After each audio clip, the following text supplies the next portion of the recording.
우선 목차를 설명드리겠습니다. 첫 번째로 어떤 과목을 우선에 두고 공부해야 하는지, 두 번째로 과목별로 어떻게 계획을 꾸려나가야 하는지, 세 번째는 실제로 제가 공부하는 방법에 대해서 설명드릴 것이고, 마지막으로 시험 공부에 관련된 꿀팁에 관해서도 여러 가지 소개해드리도록 하겠습니다. 본격적인 시험 공부에 앞서 과목별로 우선순위를 생각하며 공부하는 것이 좋은데요. 저는 생리학과 교육심리학, 간호윤리와 같이 이해가 기반이 되는 과목은 시간을 두고 여유롭게 또 충분히 공부해야 완벽한 학습을 할 수 있기 때문에 가장 먼저 공부를 시작하는 것이 좋다고 생각합니다. 그 다음으로는 인체에 어떤 약리 작용으로 효과를 내는지에 대해 이해도 하면서 다양한 약물의 종류를 외워야 하는 약리학이나 성인간호와 기본간호학처럼 왜 그런 간호가 필요한지에 관해 이해하고 우리가 그걸 어떻게 시행해야 하는지에 대해 암기하는 과목을 두 번째 우선순위로 두고 공부하는 것이 좋다고 생각합니다. 마지막으로는 암기 과목인데요. 사실 간호학과의 특성상 모든 과목이 암기 과목이라고 봐도 될 정도로 이해 기반 과목이던 암기 과목이던 암기가 필수인데요. 그 중에서도 저는 의학 용어나 영어 공부처럼 생각하는 과정을 통해서 푸는 일보다 자기가 외운 만큼 풀 수 있는 일이 더 많은 확실한 암기 과목을 마지막 순서를 두고 공부하고 있습니다.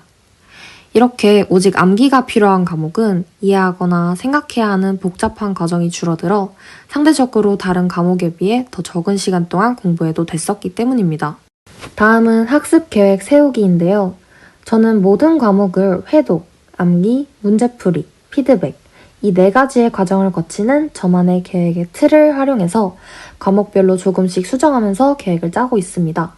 우선 과목의 진도나 본인의 배경 지식 같은 요인에 따라 1회독만 해도 충분히 이해가 가능한 과목도 있고 5회독 이상을 해도 이해하기 어려운 과목이 있기에 시험 내용과 자신의 역량을 파악하여 회독수를 과목별로 상이하게 계획하는 것이 좋습니다. 그 다음으로는 암기인데요. 앞서 설명드렸던 확실한 암기 과목이라든지 암기가 필요한 다른 과목들은 한자리에서 오랫동안 암기하는 것보다 남는 시간을 활용해서 많이 반복하는 것이 더 효율적이고 잘 외워지기 때문에 공부 시간을 따로 내기보다는 이동 시간이나 쉬는 시간 등을 활용하는 것이 좋습니다. 이렇게 머릿속에 내용들을 다 채워놓고 나면 제대로 공부한 것이 맞는지 확인해보는 과정을 꼭 거쳐야 하는데요. 문제풀이를 통해 실력을 확인하는 것이 다양한 부분에서 자신의 부족한 점을 알아낼 수 있고 객관식 문제라면 선지를 활용해서 더욱 공부할 수도 있기 때문에 추천합니다. 만약 시간이 여유롭다면 백지에 자신이 아는 것을 적으면서 설명하는 과정을 통해 공부가 잘 되었는지 확인하는 방법도 있겠습니다. 마지막 피드백 과정에서는 전반적인 학습 과정에 대해 검토해보고 부족한 부분, 많이 헷갈렸던 부분에 더 집중적인 투자를 해서 완벽한 학습으로 만들어낼 수 있도록 해야 합니다. 다음은 실전 공부법에 관하여 설명해드리도록 하겠습니다. 지금 보이시는 사진은 제가 실제로 작성했었던 플래너 사진인데요. 보시다시피 17일이 남았을 때에는 기본간호학, 성인간호학과 같이 암기보다는 이해가 조금 더 필요한 과목을 중점으로 공부를 먼저 시작하고 있는 것을 보실 수 있고요. 그 다음으로 이틀이 남았을 때는 중국어, 토익처럼 단어 암기가 많은 과목을 하고 있는 것을 보실 수 있습니다. 또 실제로 제가 공부하는 과정을 찍은 영상도 한번 가져와 봤는데요. 처음에는 저렇게 교과서를 회독하고 그 과정에서 암기를 하면서 우선 전반적인 내용을 머리에 채우고 그 다음에는 문제집을 활용해서 문제를 풀면서 제가 알고 있는 것들에 대해서 정리하는 그런 순서로 공부를 하고 있습니다. 마지막으로 시험 기간에 도움이 될 수 있는 꿀팁에 관하여 설명하는 시간을 갖도록 하겠습니다. 첫 번째로 암기하기가 너무 귀찮고 아무래도 내용이 많다 보니까 힘들잖아요. 그때는 색다른 방법을 활용해 보면서 암기를 하는 것이 조금 더 도움이 될 수 있습니다.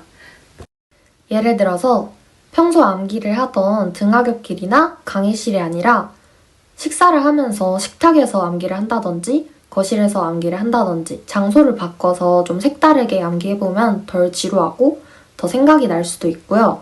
정말로 안 외워지는 것은 연관된 그림을 그리거나 노래를 부르면서 재밌게 외워보는 방법도 활용할 수 있습니다. 두 번째 팁으로는 강의 시간 속에서 최대한의 정보를 얻을 수 있습니다. 항상 강의 시간에 집중하고 모르는 것이 있으면 쉬는 시간을 활용해서 교수님께 바로바로 질문할 수 있는 것도 큰 장점입니다.